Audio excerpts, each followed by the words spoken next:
Assalamu alaikum and welcome to the Politics and Media Show with me, Salma Yaqub. According to new research by the Overseas Development Institute, counter-terrorism laws have severely affected the delivery of humanitarian aid by charities.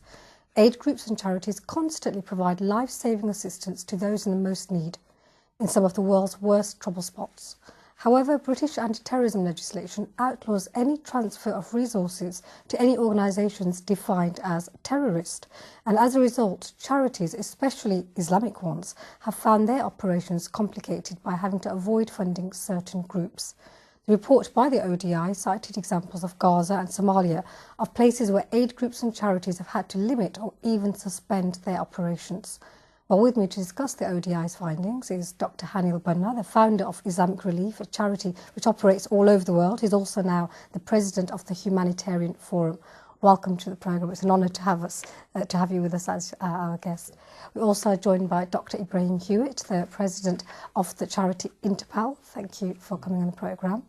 And we have with us also Labour MP Rushanara Ali, who's part of the shadow government development team. Thank you for being with us today, Rushanara.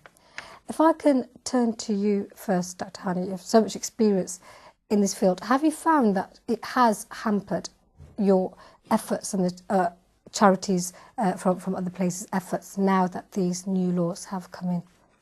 Counter-terrorism was a vague policy.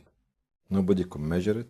Nobody could look at its principles and its dimension. And this dragged all the humanitarian workers into vanity. That's the problem. It did not only hamper the Islamic charities or the organization, it hampered the humanitarian space of the individual Muslim donors.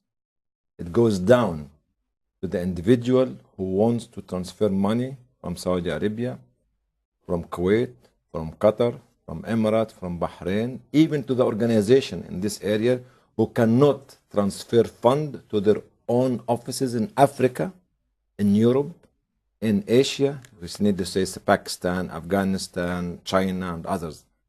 Can you give an example what of a specific law which has made this I'll tell you about the banking system and the bodies which they are creating, like the check wall, world check, the listing criteria which they put on you as a Muslim charity or Muslim donors.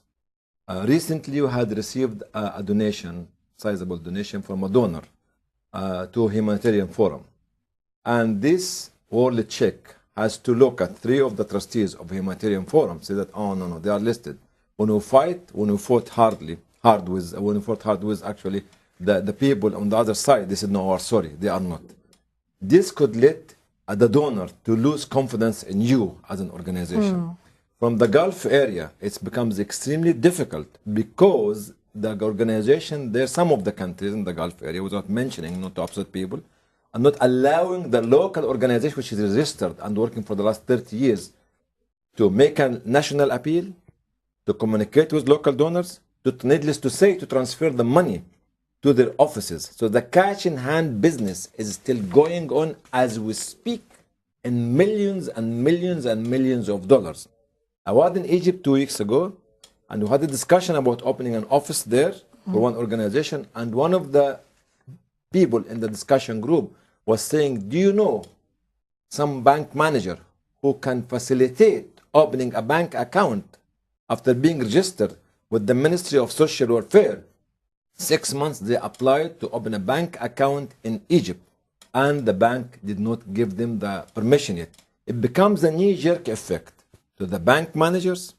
It becomes a catastrophe for an individual Muslim donor to give money to you inside the country or even outside the country. So it's really putting off people because it's making people it's actually, to be very honest, let us not talk about the charity organization. Let's talk about individual Muslim donor humanitarian space is being reduced to nothing. And would you agree that this has been your experience? And do you think this is politically motivated? Do you think politics is encroaching into the humanitarian field, which historically have been quite separate? I think the politics and the political decisions have affected this incredibly. But what Dr Hany says, the alternative in what's happening is registered charities, proper formal NGOs which are responsible and accountable and fully legal are being marginalised, and the handbags and the suitcases full of cash is going, which is totally unregistered. So you want to drive aid underground. That's exactly what's happened and is happening, and it's something which the individual donors are finding difficulty with, because they feel, by reading some of the alarmist media reports, if they give money to Interpal, for example, does that mean that they, whoever they are going to be able to come and get them sometime because they've given money to an organisation which is listed in America? And do you think this is just an unfortunate byproduct of the fight against terrorism, or do you think this is actually part of a concerted strategy in order to isolate certain political positions? I think it's very important that we have legislation to ensure that wrongdoing does not take place. That's vital. It's very important that charities... That's general transparency and good governance. Yeah, but talk about the actual war on terror type laws. But whatever, these laws, the way they're in place, I mean, it is very important to have laws. It's how they're put into practice with very little due diligence, due process, which means that an organisation like Interpal, for example, can be listed by the Americans at the request of the Israeli government, or the demand of the Israeli government, and we've got no say in it. There's no investigation. There's no formal communication to us. We find out on the internet that we're suddenly a terrorist organisation, despite numerous Charity Commission investigations of us and so on and so forth. But that has a knock-on effect back to the banks, which Dr Hany mentioned, of actually getting our money, the practicalities, the mechanics of collecting donations, which are often the religious obligations for the Muslim charities, getting that money across to the people most in need. It's the terrorism legislation makes it very, very difficult and puts unnecessary obstacles in our way. We know, as the experts, not me individually, but the charities, we have the expertise on the ground. We know who to deal with and who not to deal with. And we know also that in order for us to continue, we have to deal with, for example, the governments in place. And in Gaza, for example, where we are working, if we want to have the goodwill of the government, it means we've got to have the goodwill of a listed terrorist organisation. That cannot be right. There doesn't seem to be any leeway at all. Everything's in black and white. And from an American point of view, you find US Aid, which is the American equivalent of DFID, dealing with the same charities who Interpal deals with, dealing with the same organisations in the same places. Now, if they're doing their due diligence correctly, they shouldn't be giving aid to the same charities which is supported by Interpal. So we have a situation where the governments themselves may be dealing directly with the very organisations that you would be prohibited. There's double standards. It's do as we say, not as we do. Well, if I could just quickly come to Rushanara now.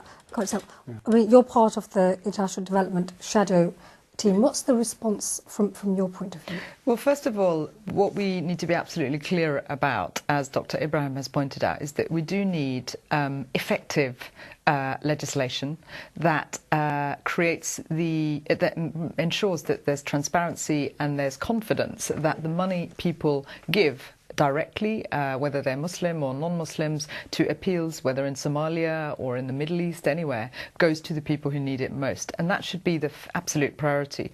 The second thing is about making sure that those who are working in very difficult climates, like Islamic Relief does in Somalia, in very, very challenging circumstances where Al-Shabaab is active, and many other NGOs, that we empower them to make the right decisions on the ground, and that they're not stuck between a rock and a hard place where they're trying to understand how the legislation can be interpreted, and that they have the legitimacy to act and use their judgment.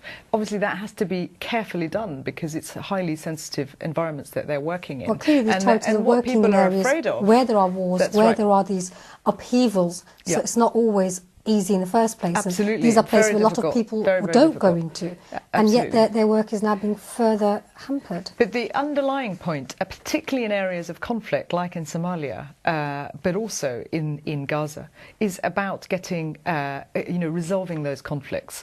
And, without a concerted effort to get the conflicts resolved, and we have to act simultaneously to keep pressure on the international community to do that, alongside making sure that aid agencies can actually operate, because otherwise you just get, thousands of people dying unnecessarily. And that's the big challenge for us, to make sure that the policies in place are actually practically implementable. And where there are major challenges, as this report has highlighted, that the government needs to look at how to make it more feasible for people to operate in very difficult climates without laying the blame on the people who are working at the front line, who work in very challenging circumstances in any case. So as an example, we had the situation where Gaza was bombarded, innocent people were killed, and yet when it came to trying to rebuild, there's been this siege. Now that may be an Israeli government policy, but when it comes to charity and aid, who are trying to separate themselves from the politics, if they are prevented from bringing aid to the people, then surely there's something that the British government should be doing to facilitate humanitarian aid rather than actually, in a way, reinforcing an injustice. Well, I mean, the point is, and you make a very important point, which is about how, even in very challenging conflicts, you get aid directly to the people who need it most. And what we're finding is that it's constantly challenging, particularly in those sorts of highly complex conflicts, to get aid directly to the people. I went to the West Bank early in April. I hope to go to Gaza next year. And what's very clear from the NGOs working there is that they do feel very constrained in how they get support to people who need it, because in Gaza the government is Hamas. So they have this huge challenge, and it goes back to the point about getting getting the negotiations back in place and actually focusing on resolving the conflict. And you've got to do both. Has to happen, but absolutely, the more has to be done to make sure that the agencies that are working there get the support that they need, so they don't feel their hands are tied and that they're going to find themselves in trouble.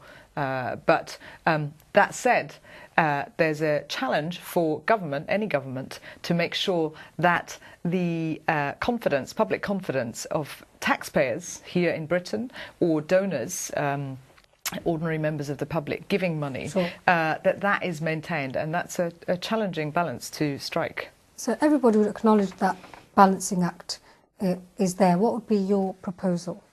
I think regulation is not enough, because most of the Muslim charities follow the regulation, follow the book, chapter to chapter, word to word. It's a perception. If you are a Muslim, you are a terrorist. Unfortunately, this climate or this atmosphere, not only spreading from the west to the east, it's also coming from the east to the west, that actually the Muslim countries and the Muslim government and the Arab and Muslim government are not trusting their own local organization. Even the individual bankers in the Middle East and in the Muslim countries are so scared of actually getting any transfer to be wired to a Muslim organization in the west or in the east, whatever it is. This atmosphere is being created to hamper the humanitarian spoils of the individual Muslim donors, which will allow Muslims, according to the Islamic law, Sharia, I will pay zakat regardless, whether I wire it by the banking system or I carry it. I can give you the examples. During the crisis in Somalia, during Ramadan, many people traveling from countries, without mentioning the names, with millions of dollars, not only thousands or hundreds of millions of dollars, unaccountable money. And actually, the counter-terrorism law or philosophy or atmosphere is only hampering, okay, the good ones, not the bad ones. Because the bad ones will always go secretly. But the good ones, like I mentioned, all of them, actually, I know some donors here in UK used to give to Islamic Relief and Muslim Aid in the past, and I met one of them in one of the airplanes in South Africa. So I stopped. Why? Because I'm so scared. That's it. And this is the big problem, actually. When we don't want to take the ODI report as just a great finding. The war on Islamic charities started after the Afghan war, more than 25 years ago. We created a monster in Afghanistan by allowing those people to come and raise funds from the West. The West, the heart of the West, was America or Europe. And we were presumably here. That's why there's but now actually, this who strong created it?